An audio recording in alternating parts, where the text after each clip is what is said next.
अस्सलामु अलैकुम मेरे प्यारे अजीज़ दोस्तों। आखिर मुसलमानों ने हिंदुस्तान को क्या दिया है?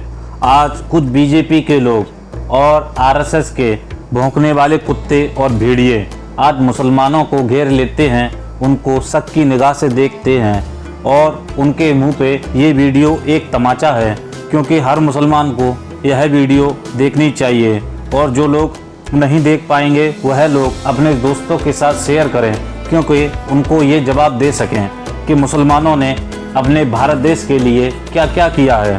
तो प्यारे दोस्तों, वीडियो को पूरी ज़रूर देखना। दोस्तों, क्या आप जानते हैं कि अंग्रेज़ों भारत छोड़ो का नारा देने वाला शख्स एक मुसलमान था? मुंबई में पैदा होने वाले यूसुफ मेहर अली ने ही 1942 में सबसे पहले इस नारे का इस्तेमाल किया था। साइमन गो बैक का नारा भी यूसुफ मेहर अली ने ही दिया था। मुसलमानों ने भारत की आज़ादी में बड़ी क्रांतिकारी भूमिका निभाई है। असहयोग आंदोलन की शुरुआत भी मुसलमानों ने ही की थी। सन 1920 में खिलाफत आंदोलन के दौरान मोहम्मद अली जौहर और मौलाना अबुल कलाम आज़ाद ने सबसे पहले अंग्रेज़ों प्रोडक्ट का बायकॉट किया, जिसके बाद इसका आंदोलन पूरे देश में फैला। असहयोग आंदोलन में मुसलमानों ने बढ़ चढ़कर हिस्सा लिया। भारत के सबसे बड़े शुगर व्यापारी हाजी सबू सिद्दीकी ने अपनी शुगर फैक्ट्री पूरी तरह से बंद कर दी। यह फैक्ट्री इतनी बड़ी थी कि इसकी बनी शुगर पूरे इंग्लैंड में इस्तेमाल की जाती थी। बहुत कम लोग जानते हैं कि बाटा कंपनी एक मुसलमान की थी, जिसे असहयोग आंदोलन के दौरान एक अंग्रेज़ ने खरीद लिया था। मुसलमानों ने इस आंदोलन के समर्थन में अपना सब कुछ कुर्बान कर दिया था। आपको यह जानकर शायद हैरानी होगी कि भगत सिंह का केस लड़ने वाला शख्स भी एक मुसलमान था। बैरिस्टर आसिफ अली ने भगत सिंह का केस तब लड़ा जब कोई भगत सिंह के साथ देने को तैयार नहीं था। अगर शोभा सिंह ने भगत सिंह के खिलाफ गवाही ना दी होती तो भगत सिंह फांसी के फंदे पे चढ़ने से बच जाते। इंकलाब जिंदाबाद का नारा देने वाले हजरत मोहानी भी एक मुसलमान थे। उन्होंने ही भारत की आज़ादी के रूपरेखा तैयार की थी। इतिहासकारों के मुताबिक 1857 में होने वाली मुखलिफत में 50,000 से ज़्यादा मुस्लिम उलमाओं को फांसी दे दी गई और लाखों मुसलमानों को सरेआम कत्ल कर दिया गया। 1857 में दिल्ली से लेकर कोलकाता तक की रोड पर ऐसा कोई पेड़ नहीं था कि जिस पर मुस्लिम उलमाओं की लाशें ना लटकी हों। मुसलमानों ने ही भारत की आज़ादी के लिए पहली जंग लड़ी। मैसूर के सुल्तान हैदर अली और उनके बेटे टीपू सुल्तान भारत की आज़ादी के लिए शहीद होने वाले पहले शासक थे। मशहूर क्रांतिकारी अशफाक उल्लाह खान सबसे कम उम्र में फांसी पाने वाले भारत के पहले शख्स थे। बहुत कम लोग जानते हैं कि जय हिंद का नारा एक मुसलमान आबिद हसन सफ़ानी ने दिया था। ये नारा आज भी भारतीय सेना में बहुत फ़ख्र और इज्जत के साथ इस्तेमाल किया जाता है। तिरंगे को रंग देने वाली सुरैया तैयब भी एक मुसलमान थीं।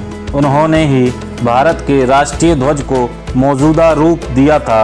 हैदराबाद में जन्म लेने वाली सुरैया तैयब जी के ज़रिए बनाया गया तिरंगा आज भी पूरे भारत में लहरा रहा है। मुसलमानों ने जो भारत के लिए किया है वह आज तक कोई भी नहीं कर पाया।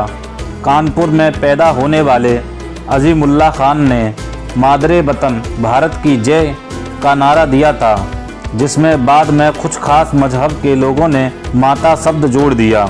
आपको यह जानकर शायद हैरानी होगी कि भारत का पहला राष्ट्रीय गीत अजीमुल्लाह खान ने लिखा था। बहुत कम लोग जानते हैं कि मौलाना कासिम नानोतबी ने बुनियाद अंग्रेज़ों को भारत से निकालने के लिए की थी। इस मदरसे का मकसद देश में ऐसे नौजवानों को पैदा करना था कि जो भारत की आज़ादी में कुर्बानी दे सकें। सुभान अल्लाह। रेशमी रुमाल आंदोलन की शुरुआत करने वाले मौलाना महमूद हसन देवबंदी और मौलाना उबैदुल्लाह सिंधी दारुल उलूम देवबंदी ही के तलीबे इल्म थे। मौलाना उबैदुल्लाह सिंधी ही ने सुभाष चंद्र बोस के साथ मिलकर भारत की पहली सरकार की स्थापना की थी और भारत के पहले गृह मंत्री भी थे। दोस्तों, आपको यह जानकर शायद हैरानी होगी कि मौलाना महमूदुल हसन देवबंदी ही ने 1920 में गांधी को महात्मा का लक़ब दिया था। उनका यह नाम इतना मशहूर हुआ कि पूरी दुनिया में उन्हें महात्मा गांधी के नाम से पुकारा जाता था। मौलाना महमूदुल हसन देवबंदी ही ने हकीम अजमल खान के साथ मिलकर 1920 में जामिया मिलिया इस्लामिया यूनिवर्सिटी की शुरुआत की थी ताकि भारतीय तालीम निज़ाम को अंग्रेज़ों के चुंगल से आज़ाद कराया जा सके। आपको यह जानकर भी शायद हैरानी होगी कि काला पानी जैसी दर्दनाक सजाओं को पाने वाले 90% से ज़्यादा लोग मुसलमान थे।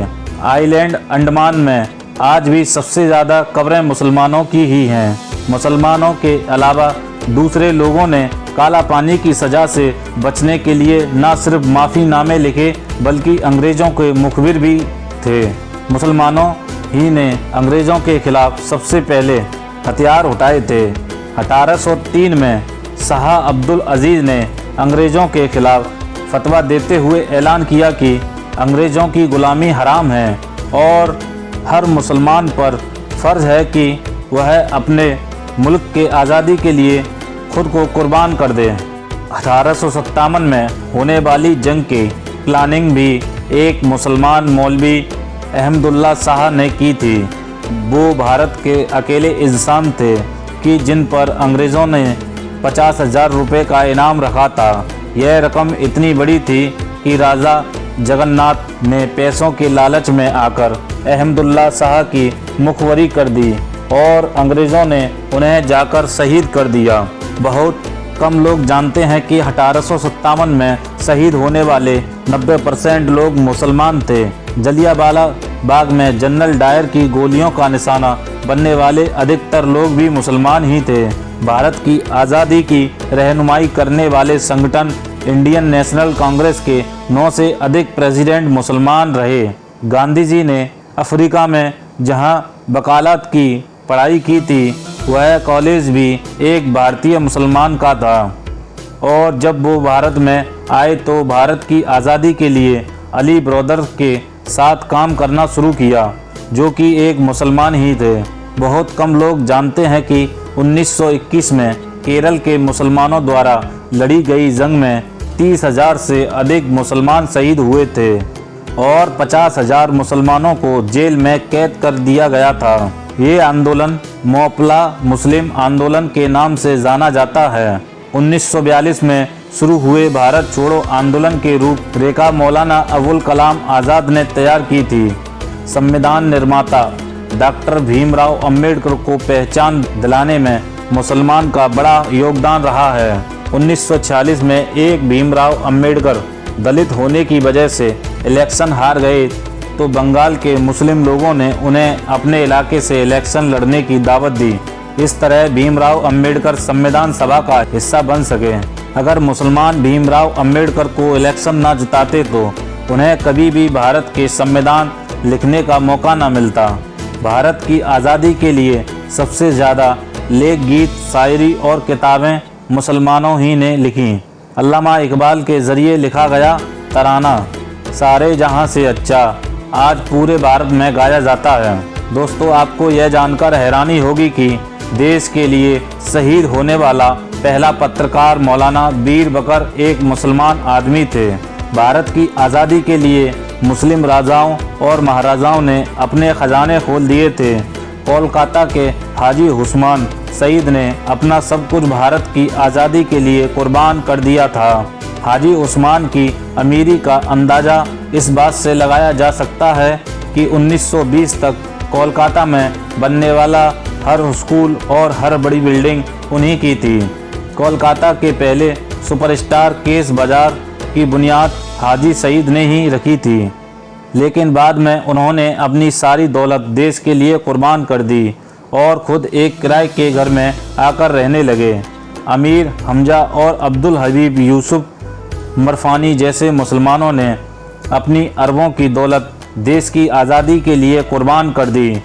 सुभाष चंद्र बोस द्वारा अफगानिस्तान में स्थापित की गई सरकार में 9 में से 5 मंत्री मुसलमान थे। भारत की आज़ादी के लिए देश में मौजूद मस्जिदों को किलों की तरह इस्तेमाल किया गया। इन मस्जिदों में सुबह शाम हर वक्त भारत की आज़ादी के लिए ऐलान हुआ करता था। आज़ादी के वक्त कोई भी मस्जिद ऐसी नहीं थी कि जिनकी दीवारों पर मुसलमानों का खून लगा ना हो। इन सब के अलावा ऐसे करोड़ों मुसलमान हैं कि जिन्होंने भारत की आज़ादी के लिए अपना सब कुछ कुर्बान कर दिया। सच तो यह है कि भारत की आज़ादी मुसलमानों के बगैर मुमकिन ही नहीं थी। भारत आज भी आज़ादी के लिए मुसलमानों का एहसानमंद है। दोस्तों, उम्मीद करता हूँ कि आज की यह छोटी सी वीडियो आपको बहुत पसंद आई होगी। वीडियो पसंद आई है तो लाइक करें, चैनल पर नए हो तो चैनल को सब्सक्राइब करें। मिलते हैं आपको अगली एक नई वीडियो के साथ। तब तक के लिए अपना ढेर सारा ख्याल रखें। अस्सलामु अलैकुम मेरे प्यारे अजीज़ दोस्त।